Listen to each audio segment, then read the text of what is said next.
हरि ओम आनंदम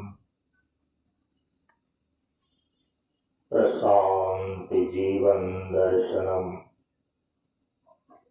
नमो नारायण नारायण ब्रह्मानंदम परम सुखदम केवलम ज्ञानमूर्तिम द्वंद्वातीतं गगन सतीशं तत्त्वमस्यादिलक्ष्यम् एकं नित्यं विमलमचलं सर्वधी साक्षीभूतं भावातीतं त्रिगुणरहितं सद्गुरुं तं नमामि सद्गुरुं तं नमामि। श्री गुरु चरण स्पर्श अनुभूति।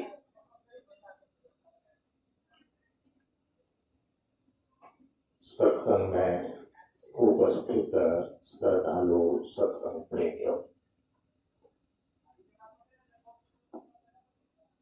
करीब 1 घंटे से मैं भी सत्संग का यहाँ पर श्रवण कर रहा था।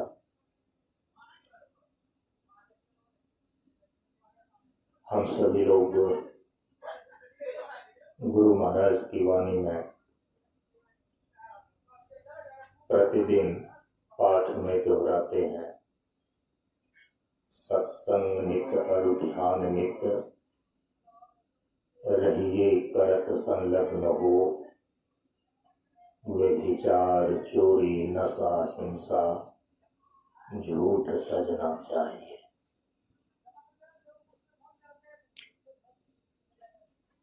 मेरे परम पूज्य गुरुदेव बाबा शांतानंद जी महाराज ने अपने प्रवचन में कहा, ये सत्संग जो है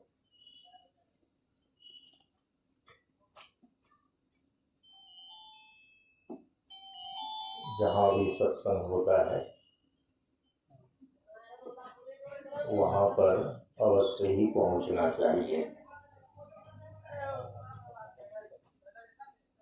चाहे सत्संग सार्वजनिक रूप से हो और चाहे सत्संग व्यक्तिगत रूप से हो, क्योंकि सत्संग में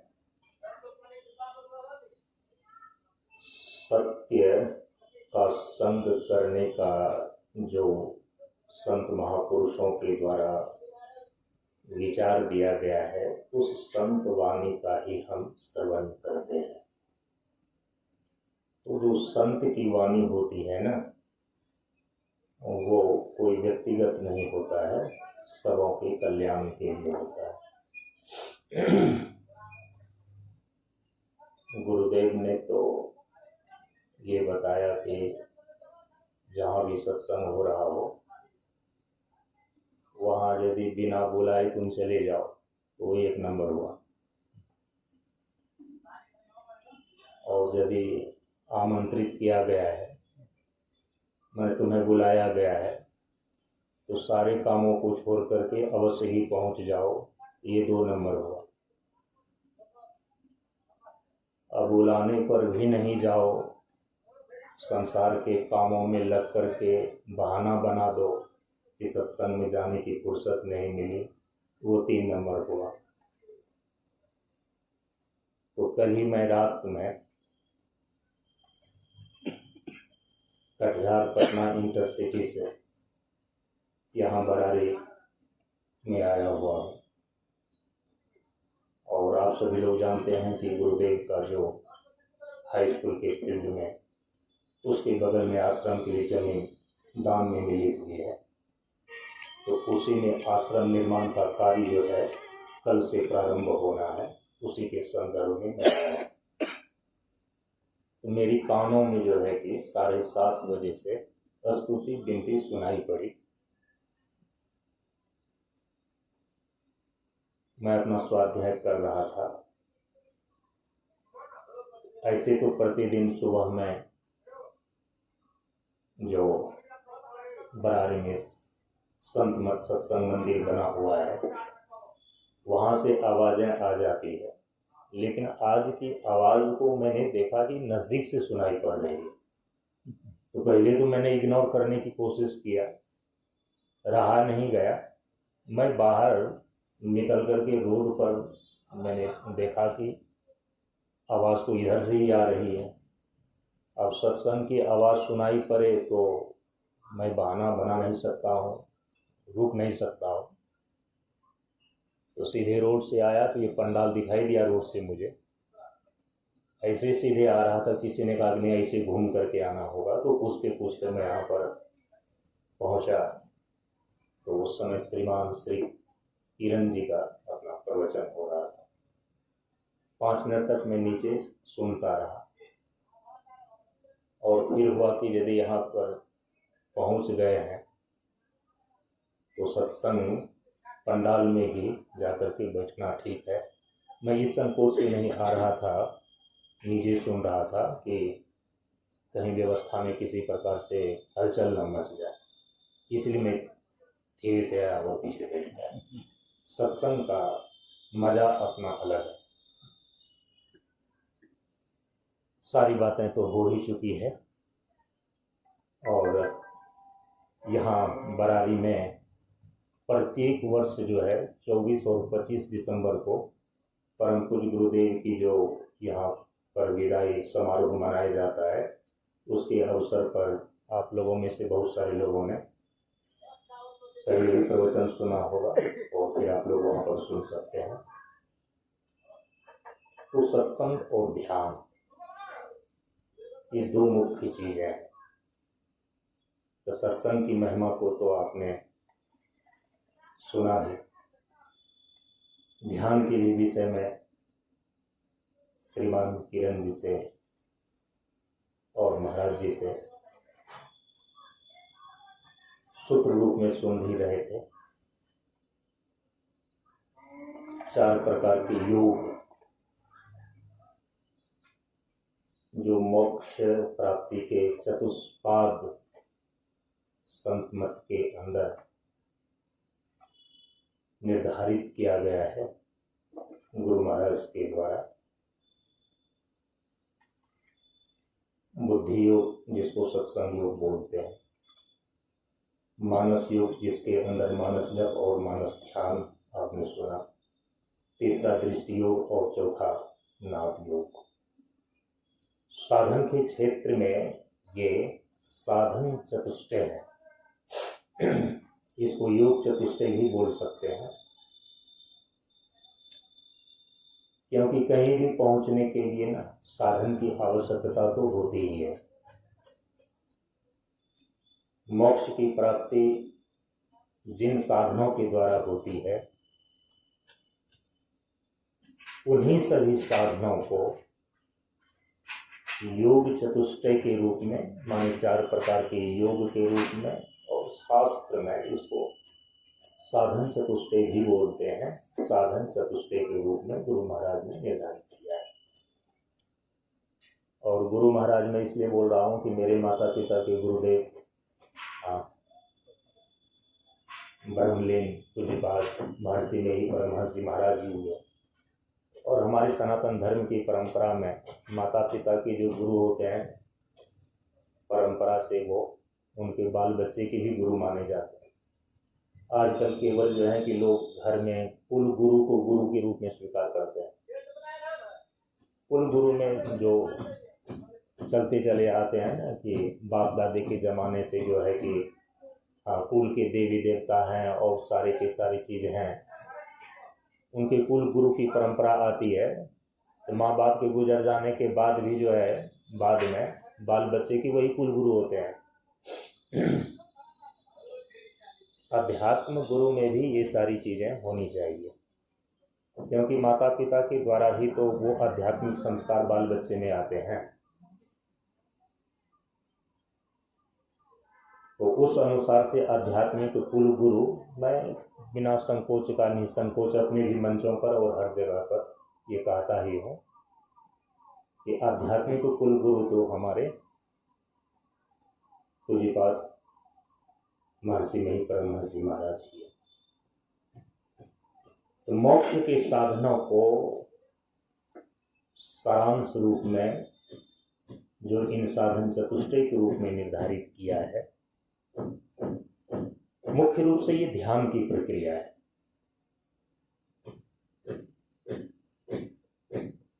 सत्संग भी एक प्रकार का ध्यान ही है।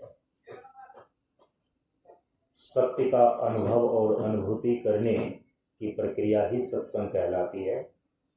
पदावली में लिखा हुआ है ना, धर्म कथा बाहर सत्संगा, अंदर सत्संग ध्यान अभंगा।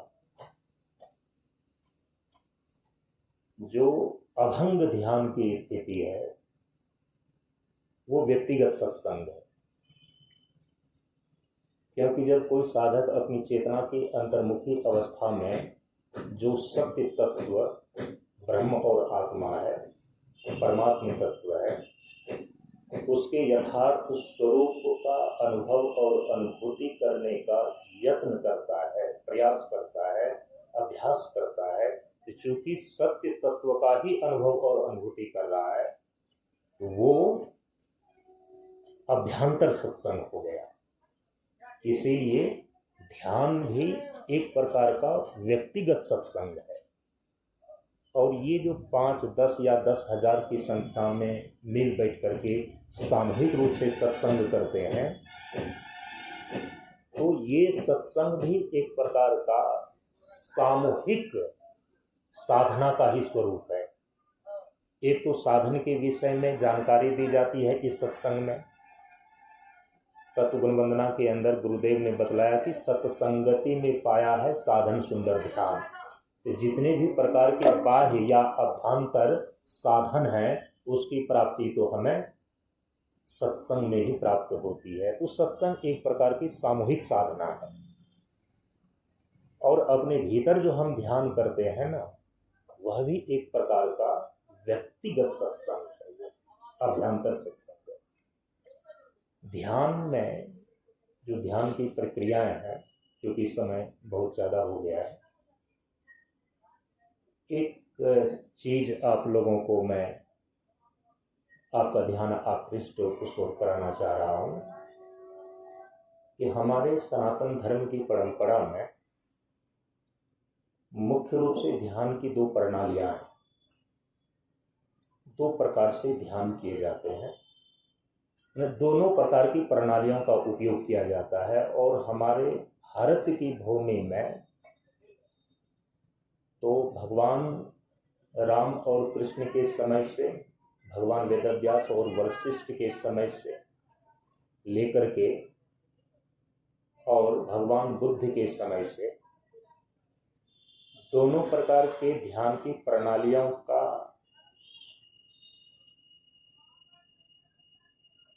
प्रचार किया गया। और फिर अभी भी यदि घूम घूम करके देखेंगे तो दोनों प्रकार के ही ध्यान की पद्धतियों का उपयोग अभी लोग कर रहे हैं। और दोनों प्रकार के ध्यान की पद्धति जो है वो ईश्वर के अस्तित्व को लेकर के है। यदि थोड़ा सा भी आप लोगों को भारतीय दर्शन के विषय में परिज्ञान हो तो उसमें 2 प्रकार के विचारधाराएं हैं। एक ईश्वरवादी विचारधारा है और दूसरा निरीश्वरवादी है। जो ईश्वर के अस्तित्व को स्वीकार करते हैं उसको ईश्वरवादी बोलते हैं। जो ईश्वर के अस्तित्व को स्वीकार नहीं करते उसको निरीश्वरवादी कहते हैं। तो एक प्रश्न उठा, क्या जो ईश्वर के अस्तित्व को स्वीकार नहीं करते हैं वो ध्यान के द्वारा मोक्ष प्राप्त कर सकता है कि नहीं? और दूसरा, जो पहले से ही सनातन प्राचीन परंपरा चलती चली आ रही है वो तो थी कि ईश्वर की धारणा के द्वारा, ईश्वर के ध्यान के द्वारा हम ईश्वर के परमार्थ स्वरूप का अनुभव और अनुभूति करके शरीर और संसार के समस्त बंधनों से छूट करके मोक्ष की प्राप्ति कर लेते हैं। ये अति प्राचीन सिद्धांत रहा है भारतवर्ष में। पुराणों में और वेदों में निरीश्वरवादी ध्यान की प्रक्रियाएं भी सूत्र रूप में पढ़ने को मिलता है और वहाँ पर उत्तर दिया गया है। और अभी यूनिवर्सिटी के बड़े बड़े प्रोफेसर इस पर रिसर्च भी किए हुए हैं, काशी हिंदू विश्वविद्यालय के। उसमें से एक का मैं नाम ले लेना चाहूँगा, आचार्य बलदेव उपाध्याय का आपने नाम सुना होगा, बहुत बड़े विद्वान हुए, प्रोफेसर भी हुए। उन्होंने एक भारतीय दर्शन नाम का जो है ना एक पुस्तक लिखा है, उसमें इस तथ्य को उठाया गया था। तो हमारे यहाँ पर ईश्वर के अस्तित्व को यदि स्वीकार नहीं करते हैं तो क्या वो ध्यान कर सकता है? और क्या ध्यान के द्वारा फिर हम मोक्ष लाभ ले सकते हैं क्या? एक है ईश्वर के अस्तित्व को मान करके जब हम ध्यान का उपयोग करते हैं, ध्यान करते हैं, ध्यान की प्रक्रिया में जाते हैं, तो क्या मोक्ष की प्राप्ति होती है? इस दोनों का उत्तर है कि दोनों ही ध्यान की प्रणालियों के द्वारा व्यक्ति को मोक्ष की प्राप्ति होती है। ईश्वर के अस्तित्व को माने बिना भी ध्यान होता है और ईश्वर के अस्तित्व को मान करके भी ध्यान होता है, इसलिए दो प्रणालियां। लेकिन दोनों के मोक्ष के स्वरूप में थोड़ा सा भेद हो जाता है। अंतर ये है, यदि ईश्वर के अस्तित्व को आप स्वीकार नहीं करते हैं, जैसे कि व्यष्टि चेतन के रूप में जीव है और इसी जीव का पूर्ण स्वरूप ईश्वर है, हम ईश्वर के अस्तित्व को इस रूप में यदि स्वीकार करते हैं कि परमात्मा का ही अभिन्न अंश के रूप में प्रत्येक शरीर के अंदर अविनाशी जीवात्मा है, ये ईश्वरवादी मान्यता हो गया। लेकिन निरीश्वरवादी में वो जीव के अस्तित्व को तो स्वीकार करते हैं कि एक एक घट में चेतन अविनाशी जीव के रूप में विद्यमान है, लेकिन ये अखंड समष्टि चेतन ईश्वर का अभिन्न अंश के रूप में यह जीव है। निरीश्वरवादी ऐसा स्वीकार नहीं करते। एक एक घट में एक एक जीव चेतन की यूनिट है, इकाई है, और यदि यह ध्यान की प्रक्रिया के द्वारा यह जीव अपने व्यक्तिगत विकारों को यदि दूर कर लेता है, वासनाओं को दूर कर लेता है, कामनाओं को दूर कर लेता है, तो फिर ये जीव का जो शुद्ध स्वरूप है वही मुक्त अवस्था है। ये जैन दर्शनों का भी मत है। जो हीनयान है बौद्ध में, हीनयानवादी बौद्ध मत भी लगभग इसी प्रकार का वो अपना विचार रखते हैं कि अलग से समष्टि चेतन के रूप में ईश्वर की सत्ता को स्वीकार नहीं करते। उनके अनुसार से ऐसा नहीं है कि एक ऐसा चेतन है जो इस संपूर्ण जगत जीव जगत की सृष्टि करता है, आधार प्रदान करता है, माने स्थिति कायम रखता है और फिर अंत में प्रलय करते हैं। ऐसा कोई ईश्वर की अवधारणा उसके अंदर नहीं है। ऐसा ईश्वर उनको माने बिना भी ध्यान के द्वारा मोक्ष की प्राप्ति मानी गई है। और इस पद्धति का सबसे ज़्यादा प्रचार और सबसे ज़्यादा लोक व्यापी प्रतिष्ठा भगवान बुद्ध के द्वारा हुई। अब थोड़ा सा भी यदि उनकी जीवनी के विषय में और उनके साहित्य के विषय में आप लोग जानते होंगे, तो ईश्वर संबंधित प्रश्नों को लेकर के भगवान बुद्ध हमेशा मौन रहे और उनके मौन का कई अर्थ भी निकाला गया, उसमें जाना नहीं है।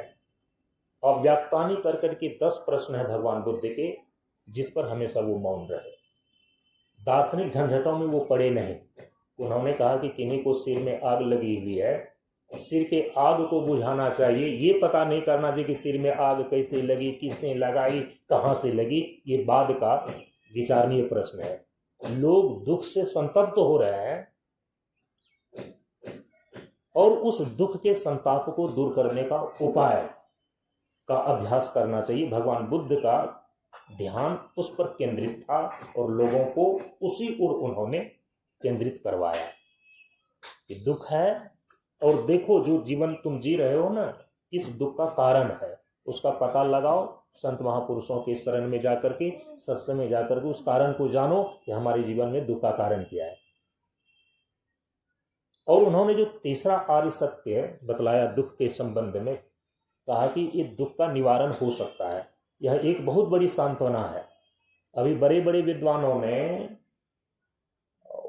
ये नहीं कह सकते हैं कि गांव और घर के वो अनपढ़ व्यक्ति हैं, बड़े बड़े विचारक और विद्वान भगवान बुद्ध के समय में, और अभी तो उनकी संख्या अधिक हो गई है, उन्होंने ये अंतिम में मान लिया है कि जीवन में सुख दुख रात और दिन की भांति चलते रहेंगे। जीवन की कभी ऐसी अवस्था प्राप्त ही नहीं की जा सकती कि जब दुखों का आत्यंतिक निवृत्ति हो गया है जीवन से, माने कि दुखों से सदा के लिए मुक्त होना, ऐसी जीवन की अवस्था वो नहीं मानते। लेकिन भगवान बुद्ध ने तीसरे आर्य सत्य में कहा कि मैं जिस निर्वाण में जाकर के परम ज्ञान को प्राप्त किया हूं, वहां पर मैंने जिस चीजों को, जीवन के जिस सत्य का अनुभव किया है, तीसरे आर्य सत्य में उन्होंने किया कि नहीं, जीवन में यदि दुख है तो जीवन में दुख का कारण है। तो पहला जीवन में दुख है, पहला आर्य सत्य। दूसरा आर्य सत्य उन्होंने कहा, आर्य माने सम्माननीय, प्रमाणिक, आर्य सत्य माने सम्माननीय सत्य। तो दुख है, पहला आर्य सत्य की घोषणा किया, दुख का कारण है, दूसरा आर्य सत्य की घोषणा किया, और ये तीसरा उन्होंने कहा कि जीवन से दुखों की निवृत्ति सदा के लिए की जा सकती है। और चौथा उन्होंने कहा कि दुख को दूर करने की ये उपाय है। अष्टांगिक मार्ग का उन्होंने उद्देश्य किया, ईश्वर के अस्तित्व को नहीं माना। तो भगवान बुद्ध ने जो ध्यान की प्रक्रियाएं बतलाई ना, ये ध्यान की दूसरी प्रणाली है। ईश्वर के अस्तित्व को माने बिना हम ध्यान की प्रक्रिया के द्वारा मोक्ष को कैसे प्राप्त करते हैं, और यही आज पूरे विश्व के नास्तिकों के लिए भी जीवन कल्याण प्राप्त करने का रास्ता है। और एक तरीके से भगवान बुद्ध ने सनातन मार्ग का, समझिए कि एक प्रशस्तीकरण ही कर दिया। क्योंकि जैसे जैसे व्यक्ति, जो ईश्वर के नाम पर बहुत सारी चीजें, विसंगतियां आ जाती हैं, नास्तिक विचारधारा के लोग हो जाते हैं, उनको भी उन्होंने रास्ता दे दिया। और जैसे जैसे वह अंतर्मुखी होकर के अपने जीवन के वास्तविक स्थिति का परीक्षण करेगा ना, तो धीरे धीरे धीरे धीरे उनके अंदर वो ईश्वर के अस्तित्व को जो नहीं मानने वाला है, उनके भी जीवन में सदाचार की प्रतिष्ठा हो करके वह भी अपने जीवन में दुखों को दूर करने के मार्ग पर अग्रसर हो जाएगा। उस समय ईश्वर और ईश्वर की पूजा और उपासना के नाम पर इतनी सारी कुड़ाफातें हो रही थी भगवान बुद्ध जिस समय थे। इसीलिए उन्होंने जो है ना, ईश्वर है या नहीं है, इस पर वो मौन हो गए। उन्होंने ये कभी खुलकर उपदेश में नहीं कहा कि ईश्वर नहीं है, और उनके मौन का अर्थ लगा लिया गया कि भगवान बुद्ध ईश्वर को नहीं माने। उनका एक विशेष प्रयोजन था जो मेरी समझ में आता है। तो नास्तिकवादियों के लिए भी भगवान बुद्ध ने कल्याण का एक प्रशस्त रास्ता खोल दिया। इसीलिए जब हम ईश्वर की धारणा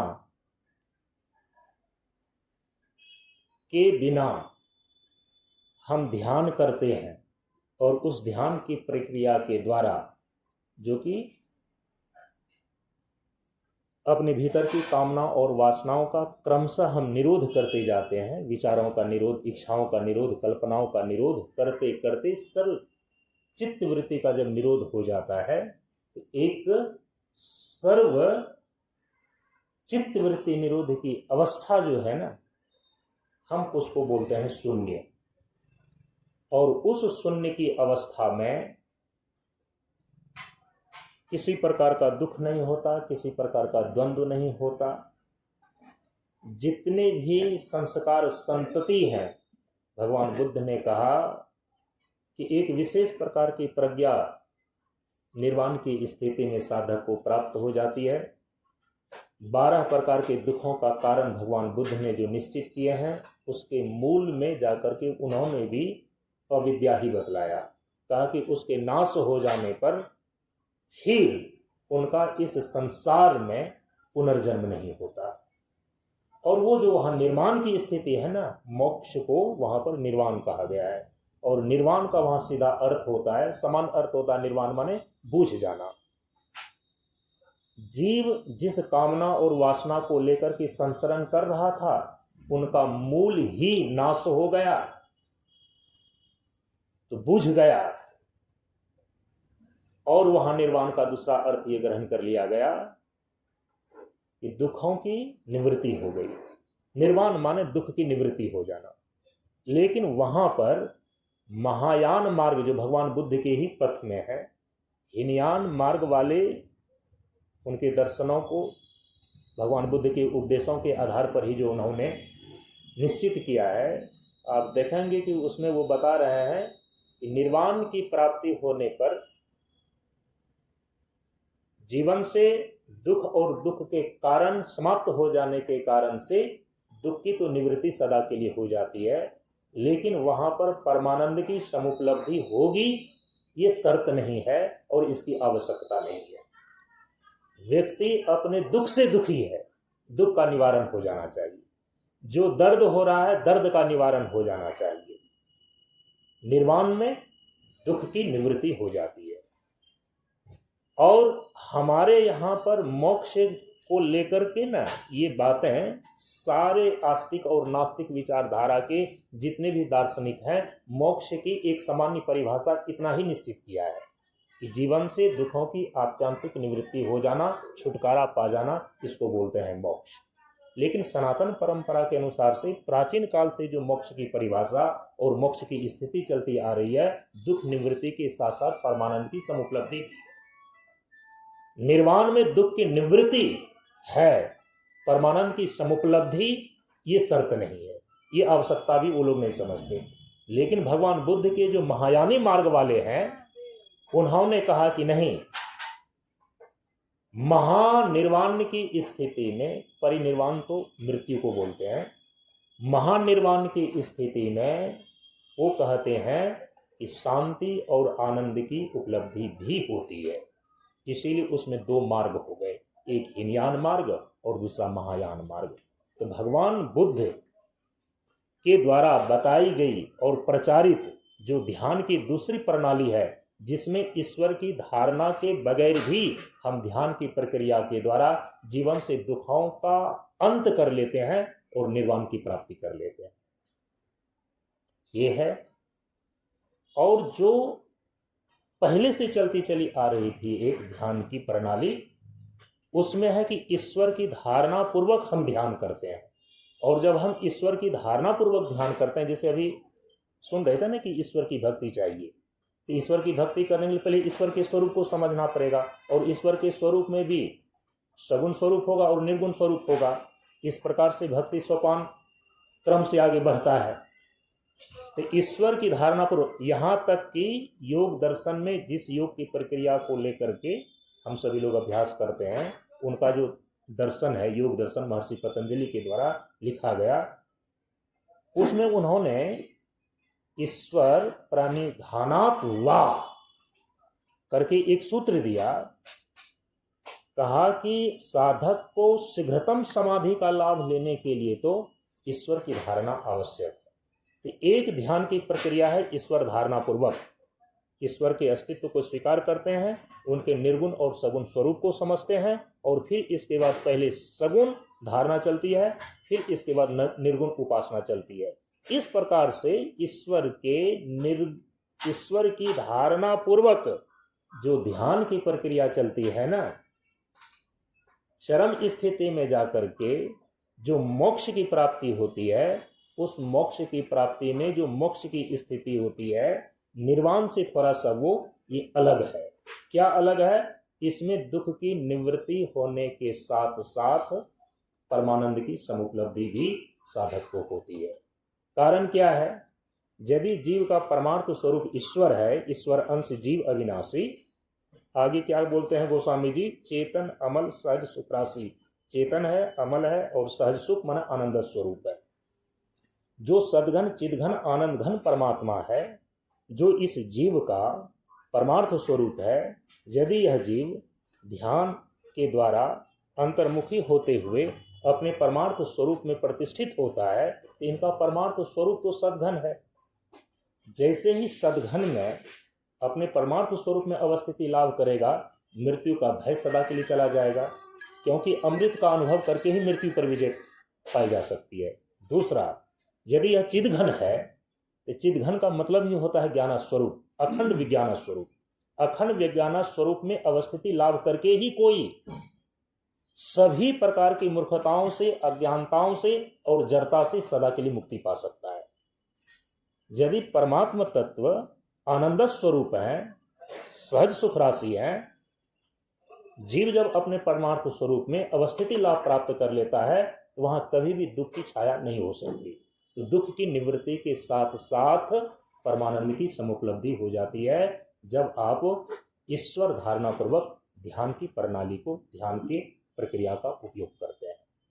और यदि ईश्वर की धारणा के बगैर हम ध्यान करते हैं, उस ध्यान के द्वारा भी जीवन से दुख की निवृत्ति तो होती ही होती है, जिसको हम निर्वाण बोलते हैं, लेकिन वहां पर परमानंद की समुपलब्धि यह शर्त भी नहीं है और उन्होंने इसकी आवश्यकता भी नहीं मानी है। तो यत्किंचित मैंने ध्यान की इन दोनों प्रणालियों पर थोड़ा सा जो मेरी समझ में थी आप लोगों के साथ मैंने शेयर किया, बांटा इसको, और गुरुदेव के श्री चरणों में, गुरु महाराज के श्री चरणों में इसको समर्पित किया।